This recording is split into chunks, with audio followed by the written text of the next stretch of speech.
अस्सलाम वालेकुम एवरीवन।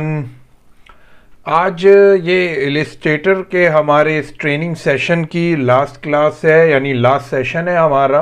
और ये कि हम ऑलमोस्ट सारे जो हमारे बेसिक टूल्स थे वो मैंने कंप्लीट करा दिए हैं। ये हमारी 10th वीडियो है और आप पिछली वीडियोस में देख सकते हैं कि किस तरीके से हमने स्टार्ट किया था और कौन कौन से टूल्स जो हैं वो मैं ऑलरेडी डिफ़ाइन कर चुका हूँ, बता चुका हूँ, समझा चुका हूँ। अब आपके ऊपर है कि आप उसको जितनी ज़्यादा उसकी प्रैक्टिस करेंगे तो आप उसके शेप्स क्रिएट करेंगे, या जितना ज़्यादा आप उस टूल्स को यूज़ करेंगे तो आपका जो काम करना है वो और ज़्यादा बेहतर होगा आपका काम। और ये कि उसको ट्राई करते रहिए। ये नहीं है कि आपसे कोई चीज़ बन नहीं रही है और तो आपने छोड़ दिया कि मुझसे ये कैसे होगा या कैसे बनेगा।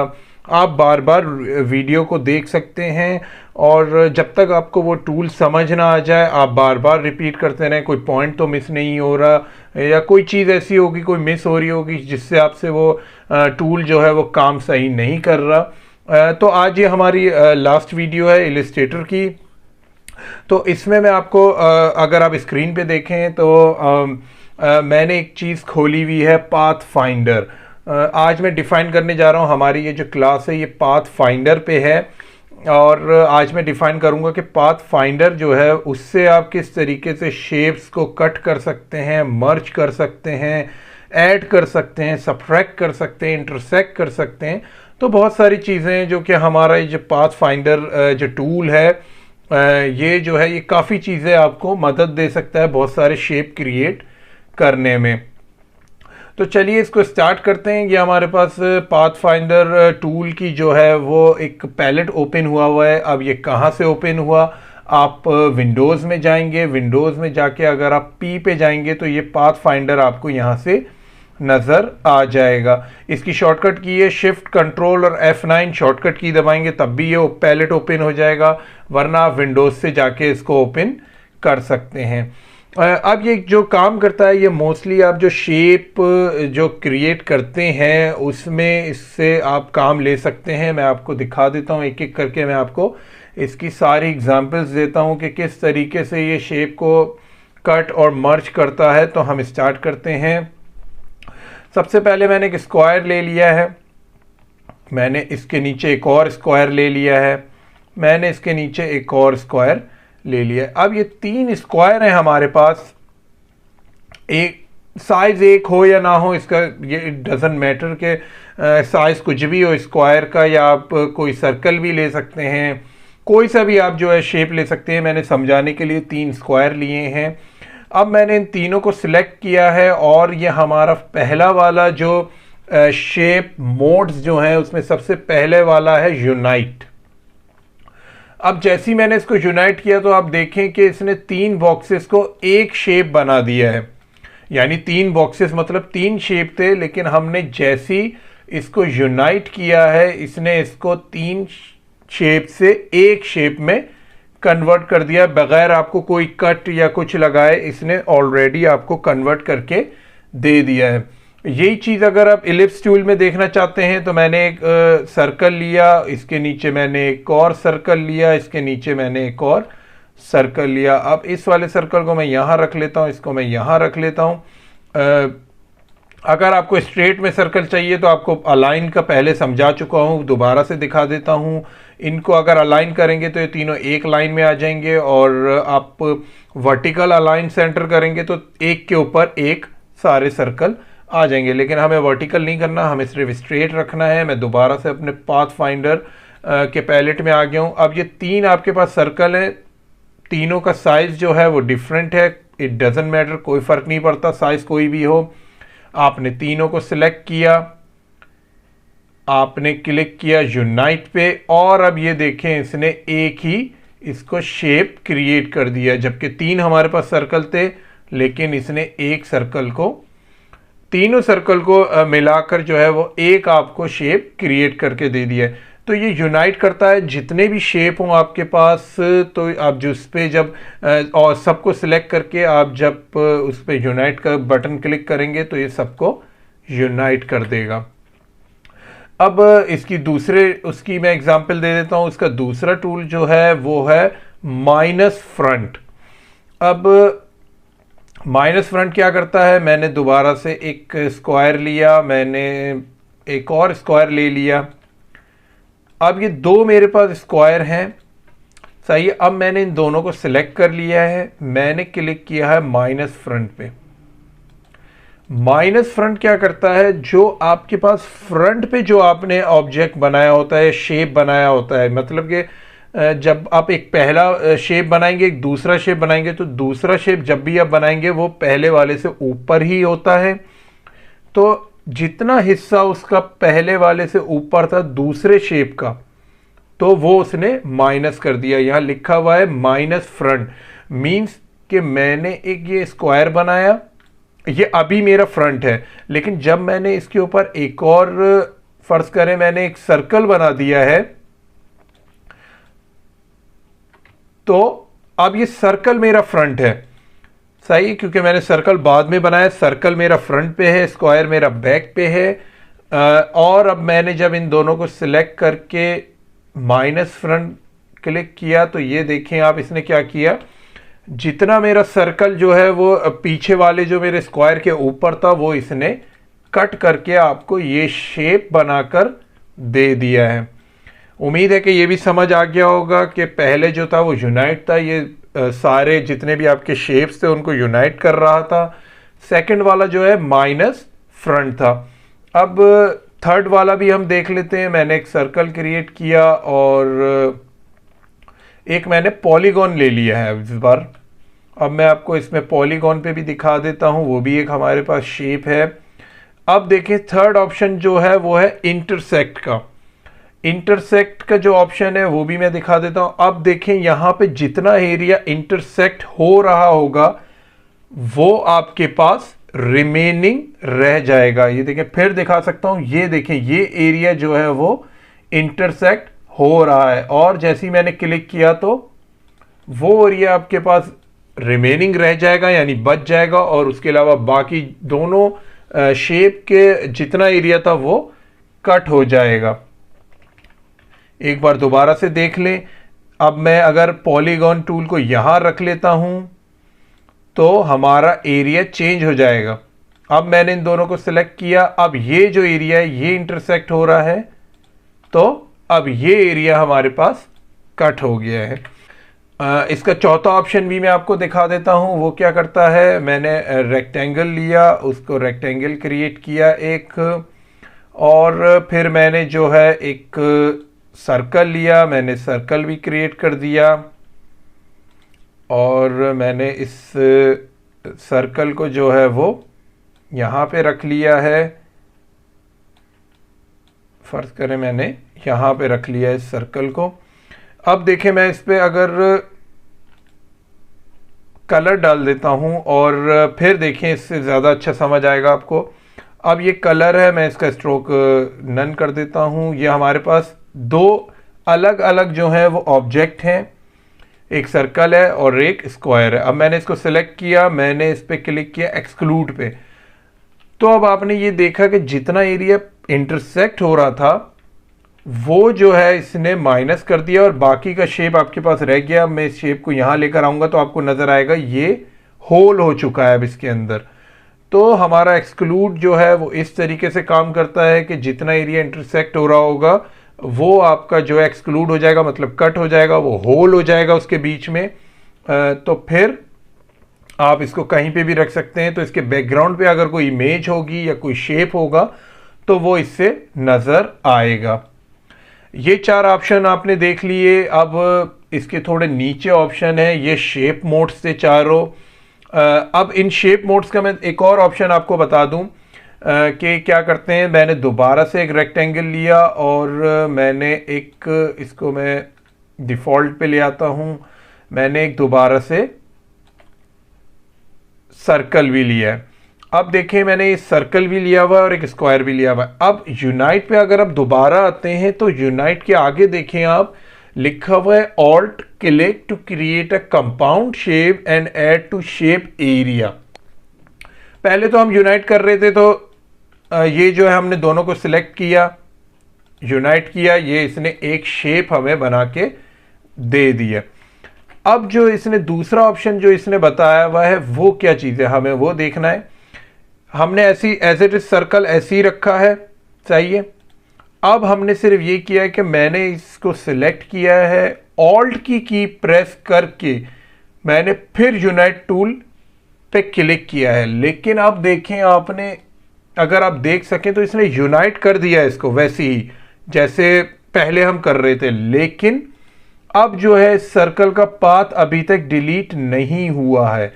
इसका मतलब क्या है कि ये सर्कल जो है अभी भी आपका, अब देखें सिर्फ सर्कल को जो है वो मैं सिलेक्ट कर रहा हूं, ये देखें सर्कल सिलेक्ट हो गया है और मैं इसको मूव करा सकता हूं, इसका शेप भी चेंज कर सकता हूं। और इसको अगर आप सिलेक्शन टूल लेंगे तो आप सिलेक्शन टूल से इसको जो है वो आप देखें, ये किसी भी जगह जो है वो इसको मूव करा सकते हैं। ये देखिए मैंने इसको अंदर ले गया हूं तो इसका शेप चेंज हो रहा है, मैं इसको यहां ले जा रहा हूं, इसका शेप चेंज हो रहा है, मैं इसको यहां लेकर आ रहा हूं तो इसका शेप चेंज हो रहा है। ये मूवेबल है अभी भी, यानी इसने एक शेप में तो हमें क्रिएट कर दिया है लेकिन अभी भी ये मूवेबल है, इसको आप किसी भी तरफ रख सकते हैं। तो ये एक अच्छी चीज होती है। अब क्या करेंगे, आपको अगर फर्ज करें मैंने यहाँ पे सेट कर दिया और आप बोल रहे हैं हाँ ये मेरा फाइनल है, तो आप इसको दोबारा सिलेक्ट करेंगे और सिलेक्ट करने के बाद जब आपने सिलेक्ट कर लिया है तो फिर आप यहां पे देखें एक एक्सपेंड का बटन आ रहा है, वो जैसे ही आप क्लिक करेंगे फिर ये आपके नॉर्मल यूनाइट की तरह एक ऑब्जेक्ट बन जाएगा।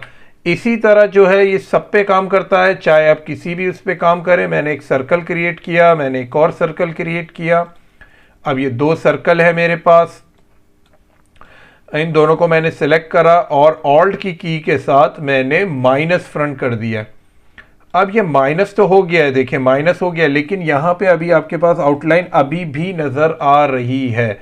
मैं इसको इस तरीके से सिलेक्ट करूंगा तो ये सिलेक्ट हो जाएगी। अभी तो आपने दोनों को सिलेक्ट किया हुआ है, मैंने इसको आके अलग से सिलेक्ट करा, ये मूवेबल भी है, इसका शेप भी चेंज कर सकते हैं आप। ये देखिए जिस शेप में आपको काटना है आप उसका शेप चेंज करेंगे और अंदर से वैसी आपको कटिंग नजर आना शुरू हो जाएगी। इसको भी आप मूव करा सकते हैं अपने सिलेक्शन टूल से। मैं इसको सिर्फ सिलेक्ट करूंगा, पहले मैंने इससे इसको सिलेक्ट कर लिया है तो ये शेप में आ गया है, और अब मैं इसको सिलेक्ट करके इसको कहीं भी मूव करा सकता हूं। जितना ज़्यादा मैं मूव कराऊंगा उतना ज़्यादा वो कट करता रहेगा, मुझे इतना कट कराना है तो ये मूवेबल होता है।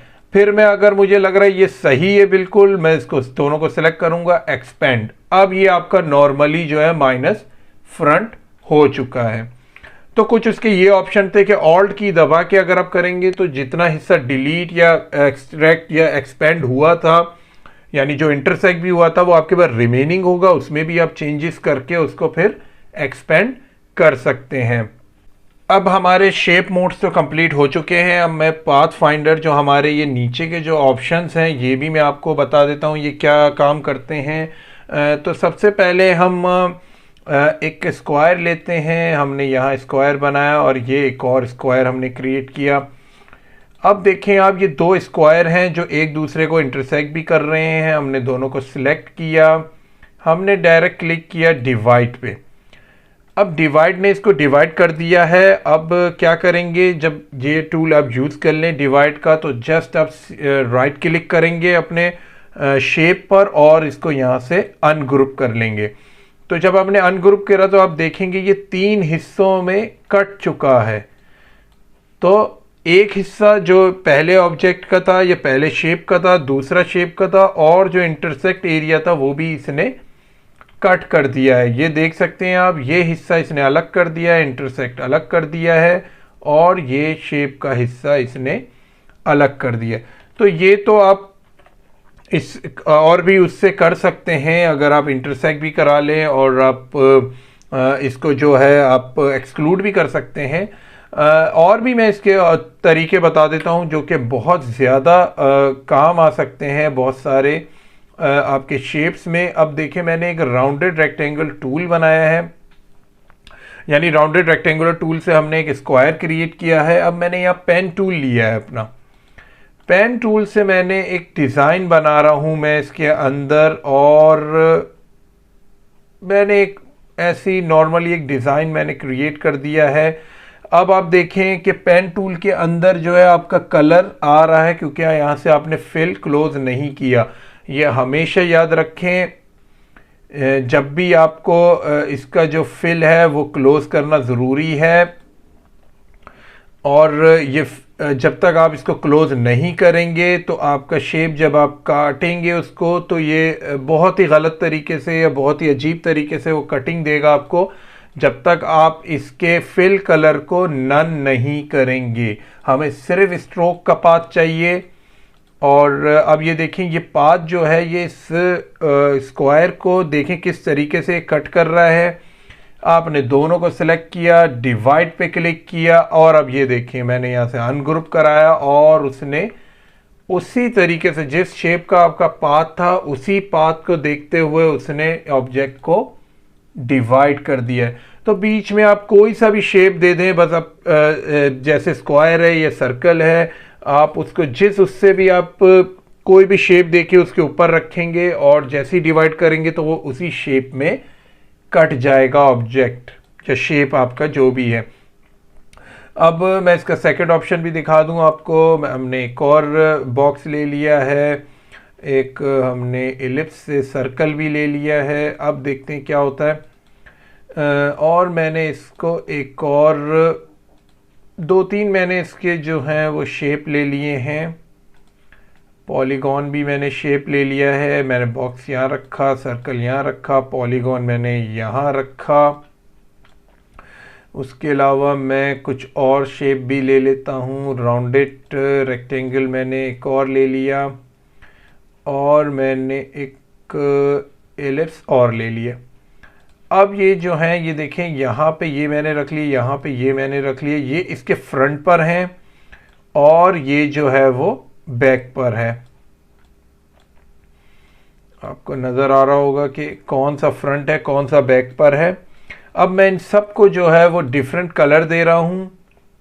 कलर गाइड हमारी यहाँ पर है, नहीं तो आप ओपन भी कर सकते हैं। यहाँ से शो ऑप्शन में जाएंगे और स्वैचेस देखेंगे अगर आप, तो आपके पास कलर अवेलेबल हो जाएंगे। मैं इन सबको जो है वो डिफरेंट कलर दे रहा हूँ। फिर हम देखेंगे कि मैंने क्यों दिया है ये डिफरेंट कलर। और ये देखें, ये हमारे पास 5 कलर के 5 डिफरेंट जो हैं वो शेप्स हैं। अब मैं क्या करता हूँ, इनको मैं ये करता हूँ कि आप देखें कि इसमें कुछ कुछ जगहें जो हैं, यानी आपको पूरा शेप नज़र नहीं आ रहा होगा। ये देखें आप, जैसे इस स्क्वायर को आप देख रहे हैं तो इसका जो बाकी का हिस्सा है वो इसके पीछे छुपा हुआ है। अब इस ऑब्जेक्ट का काफ़ी हिस्सा इसके पीछे छुपा हुआ है। तो ये कि हमें पूरी, अगर ऑब्जेक्ट एक के पीछे एक है और जितना हिस्सा हमें नज़र नहीं आ रहा है उसको अगर आपको ट्रिम करना है, काफ़ी ज़रूरत भी होती है, क्योंकि जब आप इसको सिलेक्ट करेंगे तो ये देखें इसकी पाथ जो है आपको थोड़ी सी डिस्टर्बिंग होती है कि एक ऑब्जेक्ट की कौन सी पाथ है, आप कंफ्यूज हो जाते हैं। तो जस्ट आप ट्रिम का बटन क्लिक करेंगे तो सारी पाथ गायब हो जाएगी, और ये ऑब्जेक्ट जो है जिस तरीके से अरेंज हुए हुए हैं उसी तरीके से ये कट जाएंगे। मैं आपको दिखा देता हूँ किस तरीके से कट गए हैं। मैं इन पे डबल क्लिक, इनको मैं अनग्रुप करूँगा। सबसे पहले जो है भूलिएगा नहीं कि जब भी आप कोई पाथ फाइंडर का कोई सा भी टूल यूज़ करें तो सबसे पहले आप उसको अनग्रुप कर लें।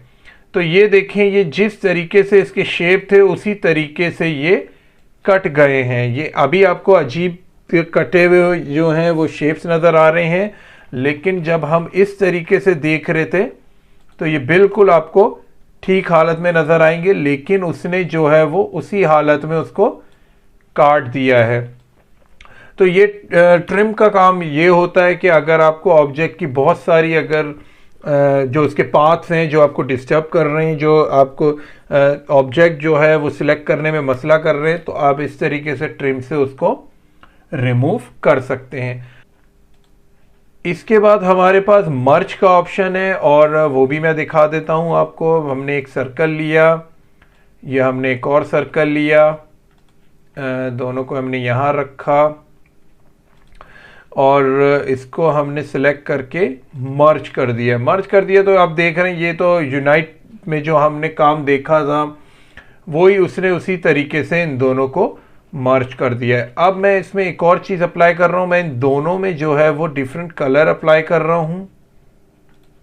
मैंने दोनों को डिफरेंट कलर दिया और फिर मैंने मर्ज किया और फिर मैंने इस पर क्लिक करके अनग्रुप कर दिया इनको और अब ये देखें इसने इसको कट कर दिया है। यानी ये समझ लें यूनाइट का काम भी कर रहा है और जो ट्रिम का काम था, जो यानी जो कि फर्स्ट ऑब्जेक्ट का काम था, यानी माइनस फ्रंट का जो काम था वो भी ये कर रहा है।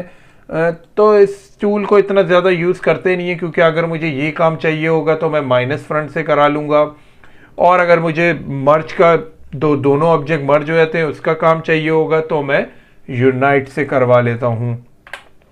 इसके बाद जो ऑप्शन देखेंगे आप, क्रॉप का ऑप्शन है। क्रॉप का ऑप्शन भी जो है वो आपको रिपीट लगेगा।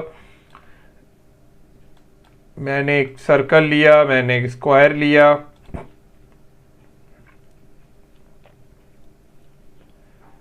और मैंने इन दोनों को सिलेक्ट कर लिया है और क्रॉप। ये देखें आप, इसने क्या क्रॉप किया, जो हमारा इंटरसेक्ट जो हमारे पास टूल करता था, यहाँ पे जो इंटरसेक्ट करता था वो ही इसके क्रॉप ने वो ही काम किया है। तो ये ज़्यादातर आपको लगेगा कि रिपीटिंग है, ये काम आउटलाइन करता है और ये माइनस बैक करता है। जैसे हमारे पास माइनस फ्रंट है, को मैंने एक बॉक्स क्रिएट किया और ये एक और बॉक्स क्रिएट किया और इनको ये दोनों को जो है मैंने बॉर्डर दे दी है। अब मैं इन दोनों को सिलेक्ट करूँगा। हमारे पास एक ऑब्जेक्ट पहले से आ रहा था, अब मैं इन दोनों को सिलेक्ट करूँगा और मैंने ये कर दिया है माइनस बैक। यह माइनस फ्रंट था, मतलब कि आपका बैक वाला एज इट इज़ रहेगा, फ्रंट जो है वो माइनस हो जाएगा। ये माइनस बैक है, मतलब कि आपका फ्रंट एज इट इज़ रहेगा और माइनस वाला आपको रिमूव हो जाएगा। जो आपका बैक पे है वो रिमूव होके जितना हिस्सा इंटरसेक्ट कर रहा था वो कट कर देगा। तो आपने देखे ये इसके ऑप्शन, इसके शेप मोड्स भी थे और पाथ फाइंडर भी थे। अब देखें पाथ फाइंडर को ही हम फॉलो करते हुए मैं आपको एक जो एक सिंगल कलर जो आइकन्स होते हैं वो उसमें से एक एग्जांपल मैं आपको बता देता हूँ किस तरह बन सकता है। जैसे कि मैंने एक यहाँ सर्कल लिया है, अब इस सर्कल पे मैंने एक और इस टाइप का मैंने एक ओवल सा जो एक शेप लिया है। इस ओवल से शेप को हम देख लेंगे सेंटर में रखना है और हमने इसको सेंटर में रख दिया है। अब ये इसका सेंटर है, आप चेक कर सकते हैं मूव करके भी के सेंटर में ही ये रहे इसके। अब इसको हमने सिलेक्ट किया है, रोटेट टूल हमने यूज़ किया है, इसको हमने सेंटर पे ऑल्ट की से क्लिक कर दिया है। जैसे ही आप ऑल्ट की से कलेक्ट करेंगे, जैसे ही आप ऑल्ट की से क्लिक करेंगे तो ये आपको रोटेट का जो है एक पैनल ओपन करके दे देगा। आपको इसमें अपनी एंगल देने, जो कि मैं पहले ही बता चुका हूँ रोटेट टूल को, और प्रीव्यू पे क्लिक करेंगे तो वो आपको प्रीव्यू देगा। तो मैंने यहाँ पे जो वैल्यू रखी है वो 40 रखी है और प्रीव्यू करके मैंने उसकी कॉपी ले ली है। कंट्रोल डी आपको पता है लास्ट कमांड रिपीट करता है और ये मैंने लास्ट कमांड रिपीट कर दी है। अब देखेंगे हमने और मैं इसके एक मिड में जो है वो एक छोटा सा जो है वो सर्कल बनाऊंगा ऑल्ट से, क्योंकि बिल्कुल मिड पे आए तो ऑल्ट से आप जो है एक छोटा सा सर्कल क्रिएट कर देंगे। अब ये देखिए हमारे पास एक शेप सा बन गया है। अब क्या करेंगे, हम पाथ फाइंडर पे जाएंगे और इसको हम करेंगे माइनस फ्रंट। तो ये देखें हमारे पास शेप सा आ गया है। जो आपने देखा होगा सेटिंग्स वगैरह के जो आइकन्स होते हैं उस पर कुछ ऐसा ही शेप हमारे पास मौजूद होता है। हाँ, वो अलग बात है कि इसकी कटिंग आप देख लें, आपको ज़्यादा रखनी है कम रखनी है। इसके अंदर अगर मैं एक और छोटा सा सर्कल अगर मैं क्रिएट कर दूं तो ज़्यादा बेहतर लगेगा और इसको मैं थोड़ा सा बड़ा कर लेता हूँ। ये देखें, तो आपने देखा होगा कि जैसे हमारे पास सेटिंग्स के ऑप्शंस होते हैं, उसमें एक सिंगल कलर आइकन्स होते हैं, बहुत सारे अब तो कलर के 2 कलर्स भी होते हैं आइकन्स। तो इससे आप बहुत सारे आइकन्स भी बना सकते हैं और उनकी कटिंग वगैरह जो है वो पाथ फाइंडर के और शेप मोड से आप